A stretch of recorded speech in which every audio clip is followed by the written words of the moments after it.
Ward क्रमांक 5 से उम्मीदवारों की सूची में 8 निर्दलीय और 2 पार्टी के सियासतदान सियासी मैदान में हैं। 2 मजबूत संगठनों को छोड़ दिया जाए तो 8 निर्दलीय उम्मीदवारों में ओमकार गुप्ता भी एक प्रबल उम्मीदवार है। ओमकार गुप्ता को वार्ड वासियों की एक सरल सहज प्रत्याशी है। पेशे से अधिवक्ता होने के कारण उनका समाज में पीड़ित व शोषित व्यक्ति के लिए उनका कानूनी व सामाजिक रूप से मदद करना उन्हें अन्य प्रत्याशियों से एक अलग स्थान व महत्व देता है। ओमकार गुप्ता से बातचीत करने पर उन्होंने बताया कि मेरा मुद्दा सिर्फ चुनाव लड़ना नहीं है, बल्कि इस वार्ड में शोषित और पीड़ित व्यक्तियों को निकाय से हर संभव लाभ दिलाना और वार्ड में विकास की सुविधाओं को मुहैया कराना है। क्या नाम है आपका? ओमकार गुप्ता। ओमकार जी, आप पहली बार चुनाव लड़ रहे हैं, इससे पहले भी चुनाव लड़ रहे हैं? ये दूसरी बार है चुनाव मेरा। दूसरी बार पहली बार आप किस वार्ड से चुनाव लड़े थे और किस सिंबल पे चुनाव लड़े थे? पहली बार मैं वार्ड नंबर 2 से लड़ा था और निर्दलीय रूप लड़ा था मैं। अच्छा, अभी किस वार्ड से चुनाव लड़ रहे हैं? अभी मैं वार्ड क्रमांक 5 से लड़ रहा हूँ चुनाव। आप वार्ड क्रमांक 3 के निवासी हैं, वार्ड क्रमांक 5 में चुनाव लड़ने गए। आप अपने आप को लगभग 800 वोटर है वहाँ, ठीक है? आप अपने आप को उन 10 प्रत्याशियों में से आप अपने आप को कहाँ देखते हैं?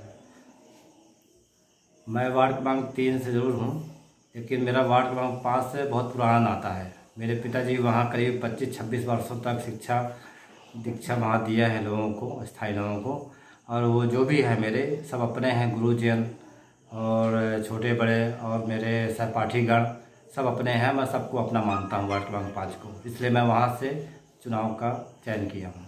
अगर आप वार्ड नंबर 5 से चुनाव जीत कर आते हैं या आपको जनता अपना जनाधार देती है, तो क्या क्या आपके चुनावी मैनिफेस्टो होंगे? किन किन मुद्दों पर आप विशेष फोकस करेंगे कि जनता आपको दोबारा चुने या दोबारा निर्वाचित करे?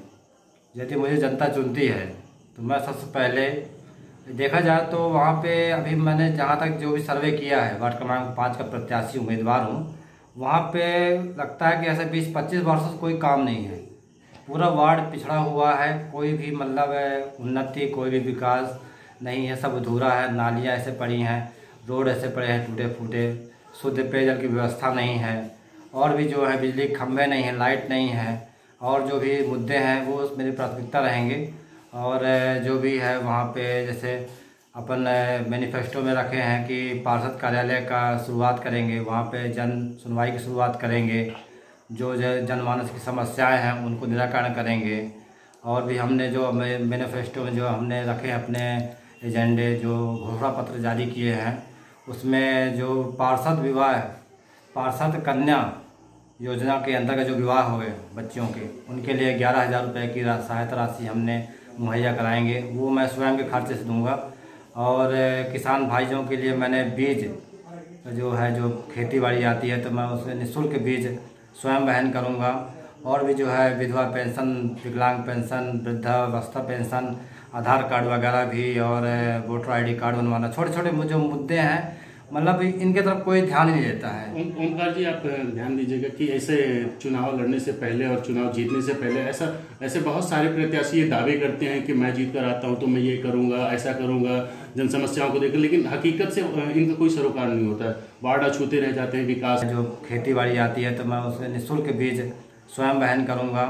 और भी जो है विधवा पेंशन, विकलांग पेंशन, वृद्धावस्था पेंशन, आधार कार्ड वगैरह भी, और वोटर ID कार्ड बनवाना, छोटे छोटे जो मुद्दे हैं, मतलब इनके तरफ कोई ध्यान नहीं देता है। ओमकार जी, आप ध्यान दीजिएगा कि ऐसे चुनाव लड़ने से पहले और चुनाव जीतने से पहले ऐसे बहुत सारे प्रत्याशी ये दावे करते हैं कि मैं जीत कर आता हूँ तो मैं ये करूँगा, ऐसा करूँगा, जन समस्याओं को देखकर, लेकिन हकीकत से इनका कोई सरोकार नहीं होता है। वार्ड अछूते रह जाते हैं। विकास से नाली, जल हो या फिर विद्युत समस्या हो, जल आपूर्ति, अन्य सभी समस्याओं पर कहीं ना कहीं जो वहाँ की जनता है, वहाँ के वार्डवासी हैं, वो लाभान्वित पूरी तरह से नहीं हो पाते।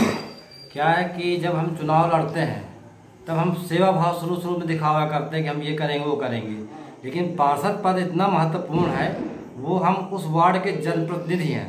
जनप्रतिनिधि को निस्वार्थ भाव से सेवा करना चाहिए।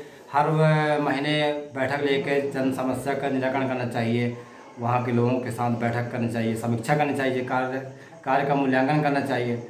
लेकिन जब हम पार्षद पद पे आ जाते हैं तो हम उदासीन हो जाते हैं, हम अपने लाभ के बारे में सोचने लगते हैं, जनमानस से दूर हो जाते हैं, उनकी सेवा भावना से दूर हो जाते हैं।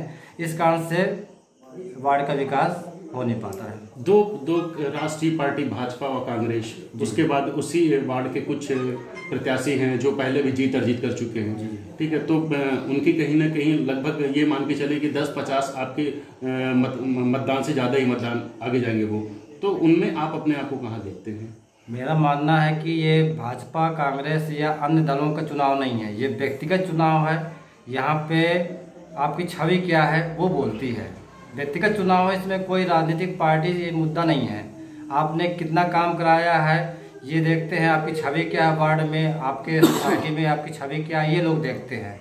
आपकी मतलब राजनीतिक पार्टियां, दल, ये वो कोई मायने नहीं रखती। आप वार्ड वासियों से क्या अपील करना चाहते हैं? मैं वार्ड वासियों से यही अपील करना चाहता हूं कि एक बार मुझे अवश्य मौका दें।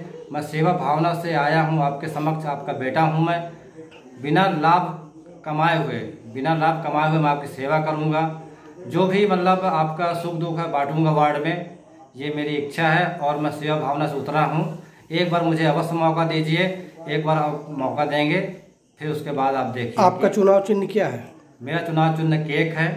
मैं सभी मतदाता भाइयों से निवेदन करता हूं कि वो चुनाव चिन्ह केक में, निर्दलीय में से खड़ा हुआ पद में चुनाव चिन्ह केक में मतदान अधिक से अधिक करके मुझको जिताए और नगर पालिका पहुंचाए। वहाँ भी जो भी योजनाएं आती हैं हम निस्वार्थ भाव से आपके समक्ष लेकर आऊँगा और आपको वाकई में फ़ायदा पहुँचाऊँगा।